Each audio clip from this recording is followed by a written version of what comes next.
Barcelone sera de retour à l'action seulement 2 jours après son dernier match alors qu'il affrontera le Rayo Vallecano à l'extérieur demain en Liga. Avec 2 victoires en 2 matchs, les Catalans ont réalisé un début de championnat parfait sous la direction du nouvel entraîneur Hansi Flick et seront impatients de poursuivre sur cette lancée. Avant le match de demain à Valca, Flick s'est présenté devant les médias pour sa conférence de presse d'avant-match habituelle, où il a discuté de plusieurs sujets importants, notamment l'inscription en cours de Dani Olmo. À propos d'Olmo et de l'équipe. Sans dévoiler grand-chose sur la disponibilité d'Olmo pour le choc de demain, Flick a déclaré « Je suis toujours optimiste, j'espérais aussi qu'il serait là pour le dernier match. Ce serait génial de l'avoir pour le match de demain. » Ce sont des choses que ni le joueur ni l'équipe ne peuvent contrôler. Nous avons parlé de la situation, nous savons que c'est difficile ici à Barcelone. Je crois au club et j'espère que nous pourrons l'inscrire pour le match de demain, a-t-il ajouté. Tout joueur qui ne peut pas jouer n'est évidemment pas content. Mais il sait pourquoi. Je suis sûr que s'il est sur la liste, il sera à 100%. Après avoir autorisé plusieurs sorties pour enregistrer Olmo et n'y être toujours pas parvenu, on a demandé à Flick s'il y aurait d'autres départs, ce à quoi il a répondu. Il y a des joueurs qui sont partis ces derniers jours. Nous avons besoin de joueurs capables de jouer et d'être compétitifs avec les autres équipes. Nous allons vraiment faire signer Dani. Au sujet du départ de Vitor Roque, il a déclaré « On ne peut pas dire que je n'ai pas compté sur Vitor, ce serait faux. Ce dont je peux parler, c'est de ce qu'il m'a dit. Il est arrivé du Brésil, dans une situation qui n'est pas facile pour lui. C'est une bonne possibilité pour lui.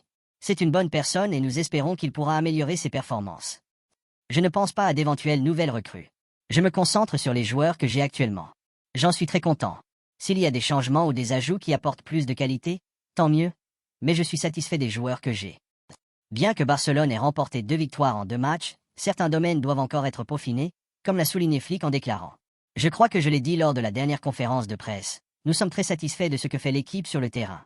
La qualité des entraînements est bonne, ils sont très concentrés, l'intensité est bonne, et cela se voit dans les matchs. Si on s'entraîne à 80%, il est impossible de donner 100% lors des matchs. Nous analysons chaque match pour nous améliorer à chaque match. Lorsqu'on lui a demandé s'il pensait que Barcelone pouvait gagner la Liga avec cette équipe, Flick a répondu. L'objectif est toujours de gagner le championnat. C'est un long chemin, mais nous avons bien commencé, mais tout peut changer la semaine prochaine. Maintenant, nous sommes satisfaits de notre début et nous sommes confiants. Nous ne regardons pas vers le mois de mai, mais juste vers le prochain match contre le Rayo. À propos de ses sentiments concernant l'effectif qui n'est toujours pas constitué alors que le 3e match de la saison se profile déjà à l'horizon, le manager a déclaré. Tout a commencé avec l'Euro et la Copa América.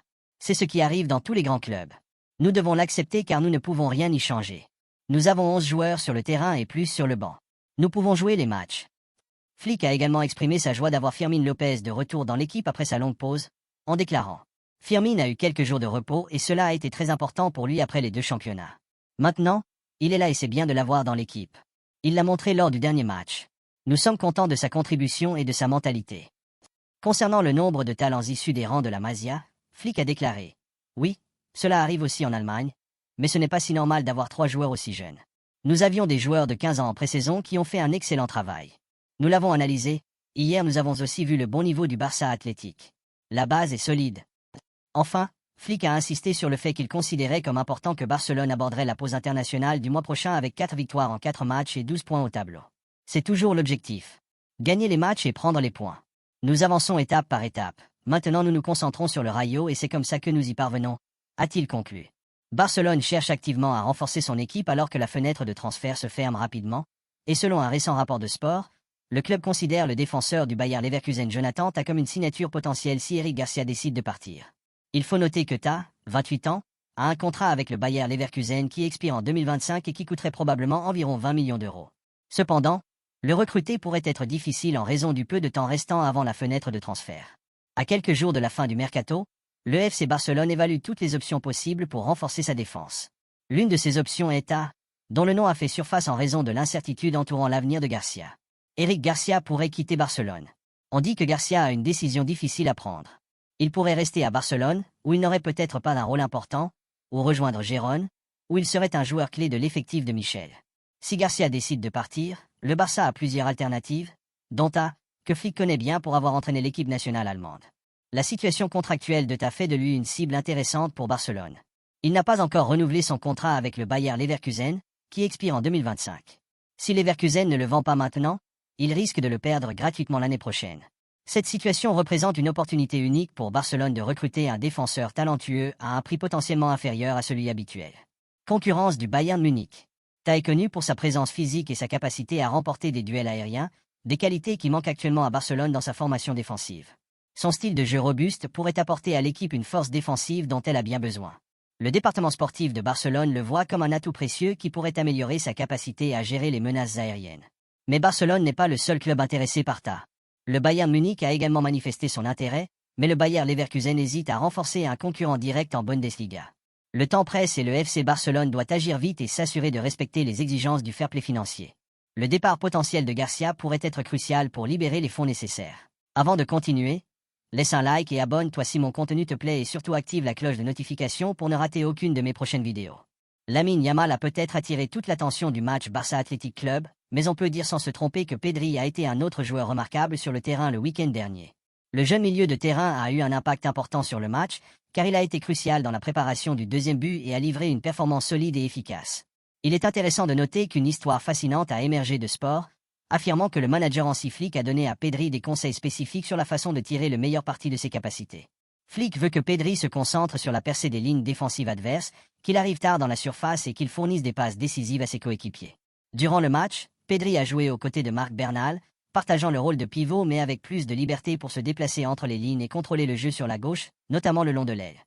Ce positionnement lui a permis de réaliser une performance complète, probablement l'une de ses meilleures performances de ces derniers temps.